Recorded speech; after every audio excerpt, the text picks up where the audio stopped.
D Saha, child and neuropsychiatrist from Asansol. আজকে একটা নতুন টপিক নিয়ে আলোচনা করতে এলাম, যারটার নাম হচ্ছে সোমাটোফর্ম ডিসঅর্ডার অর হাইপোকন্ড্রিয়াসিস।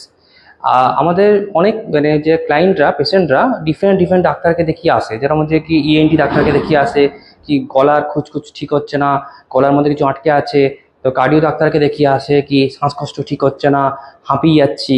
তারপর সবথেকে বড় কথা কি, আমার কাছে অনেক পেশেন্টরা যাদের সুস্থ আছে, যারা হায়দ্রাবাদে এআইজিতে গেছে পেটের সমস্যা নিয়ে, ডিফারেন্ট পেটের সমস্যা নিয়ে, পাতলা পায়খানা হচ্ছে, বারবার খাবার খেলেই পটি লাগছে, তারপর বমিটিং লাগছে, সকালে নজিয়াটিক ফিলিং হচ্ছে, অনেক সব রিপোর্টই নর্মাল।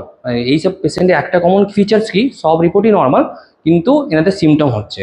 তাহলে এবার কি হচ্ছে, ওই ডিপার্টমেন্ট ডাক্তারবাবুরা প্লাস বাড়ির লোকরা বিরক্ত হয়ে বলছে তোমার তো সাইকিয়াট্রিস্ট দেখাতে হবে।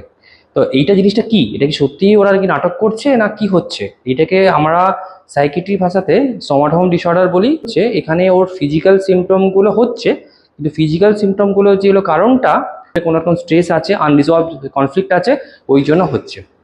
এই যে আমাদের পেশেন্টসগুলো, ক্লায়েন্টগুলো আসলে আমরা প্রথমে ওই আনরিজলভ যে কনফ্লিক্টটাকে আইডেন্টিফাই করার চেষ্টা করি।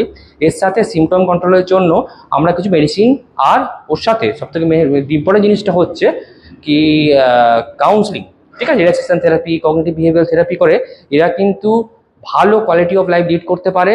আর যেই জীবনটা ওনারা বাঁচতে পারছিলেন না এই এতগুলো ইস্যুর জন্য, প্লাস ওদের মধ্যে একটা ফার্স্টেশন থাকে আমরা কি কোনোদিন ঠিক হবো না, ওরা একটা ভালো লাইফ আমার অনেক পেশেন্টরাই লিড করেছে। তো এরকম কোনো সমস্যায় যদি আপনি ভুগছেন, আপনার আশেপাশে কেউ ভুগছে, নির্দ্বিধায় কোনো নিউরোসাইকিয়াট্রিস্টকে কনসাল্ট করতেই পারেন ভিডিও পাওয়ার জন্য রেগুলার বেসিসে।